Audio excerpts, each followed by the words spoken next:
Hello বন্ধুরা, study motivation YouTube চ্যানেলে তোমাদের সকলকে স্বাগত। আজকের আলোচনার বিষয় হলো বাংলা রচনা মোবাইল ফোন। তোমরা এই রচনাটিকে মোবাইল ফোনের সুফল ও কুফল এবং মোবাইল ফোনের সুবিধা ও তার যথেচ্ছ ব্যবহার প্রভৃতি হিসাবে লিখতে পারো। ভূমিকা: আধুনিক বিজ্ঞানের অন্যতম আবিষ্কার হলো মোবাইল ফোন। যোগাযোগ ব্যবস্থার অন্যতম এক হাতিয়ার হলো এই মোবাইল ফোন, যা দূরকে করেছে নিকট বন্ধু, পরকে করেছে আপন। শিশু থেকে আবাল বৃদ্ধ বনিতা সকলেই বর্তমানে মোবাইল ফোন ব্যবহার করে। মোবাইল ফোনের সুবিধা: মোবাইল আবিষ্কারের পূর্বে কোনো সংবাদ চিঠির মাধ্যমে পেতে দিনের পর দিন, মাসের পর মাস লেগে যেত, কিন্তু বর্তমানে মুহূর্তের মধ্যে সংবাদ পৌঁছে যায়।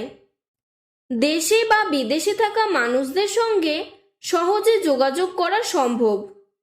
গান শোনা, ভিডিও দেখা, সিনেমা দেখা, ফটো তোলা সহ সব বিনোদনের সুবিধা মোবাইলে রয়েছে। প্রশাসন বা বিদ্যালয়, সরকারি ও বেসরকারি নানা প্রতিষ্ঠানে জীবনের প্রতিটি ক্ষেত্রে এর কম বেশি ব্যবহার রয়েছে। ব্যবসায়িক ক্ষেত্রেও এটি বিশেষ কার্যকরী। করোনা ভাইরাস যখন পুরো বিশ্বে মহামারীর আকার ধারণ করেছিল, তখন মোবাইলের ইন্টারনেট দ্বারাই ঘরে বসে অনলাইন ক্লাস করা হয়েছে। শিক্ষাক্ষেত্রের পাশাপাশি এই মোবাইলের দ্বারা অনেকে ঘরে বসে ইনকামও করছে। মোবাইল ফোনের অসুবিধা: মোবাইলের দ্বারা যেমন মানুষের কল্যাণ হয়েছে, তেমনি এটি অসুবিধারও সৃষ্টি করেছে। মোবাইলের ওপর অনেকেই, বিশেষত শিক্ষার্থীরা আসক্ত হয়ে পড়ে, যার কারণে শারীরিক ও মানসিকভাবে অসুস্থ হয়ে পড়ে। ফোনের ডিসপ্লে থেকে বের হওয়া রশ্মি চোখের অনেক ক্ষতিকর। এর মাধ্যমে বর্তমানে অন্যায়, দুর্নীতি ও মিথ্যাচার অনেক বেশি বৃদ্ধি পেয়েছে। ফোনে ব্যবহৃত নেটওয়ার্কের কারণে প্রকৃতিও বিপদের সম্মুখীন হচ্ছে।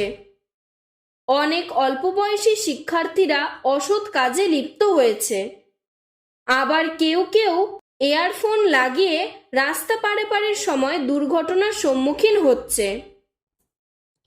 উপসংহার: মোবাইল ফোনের যেমন সুবিধা রয়েছে, তেমনি অনেক অসুবিধাও রয়েছে। প্রযুক্তির সুবিধা ও ভালো দিকগুলি গ্রহণ করে খারাপ দিকগুলি বর্জন করতে হবে, তবেই আমাদের সমাজ, দেশ ও পৃথিবীর কল্যাণ হবে। আজকের ভিডিওটি এতটুকুই। এরপর যদি তোমাদের আর কোনো রচনার দরকার হয়, আমাকে কমেন্ট বক্সে জানাবে, আমি তোমাদের সাহায্য করব। ধন্যবাদ।